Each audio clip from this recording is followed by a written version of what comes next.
هبت الله: په وژنو امنیت نه راځي، د یو مظلوم خیرات ټول نظام لړزوي. سلام، وخت مو بخیر. پام وکړئ د نن ورځې تازه او مهم خبر ته. د طالبانو ډلې مشر ملا هبت الله خوزناده چې همدا تېره اونۍ یې په لسګونو زره بېوزه متقاعدین خپل کلني حقوق بند کړل. په یو تازه پیغام کې خپل لاس لاندې کسانو ته سپارښتنه کړې چې د مظلومانو له ښېراو ځان وساتي.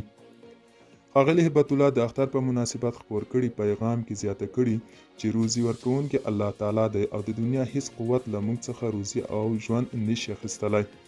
هبت الله په ورته وخت کې د خپل دغه پیغام په هیڅ برخه کې هم د نجونو زده کړو او حقوقو ته اشاره نه ده کړې.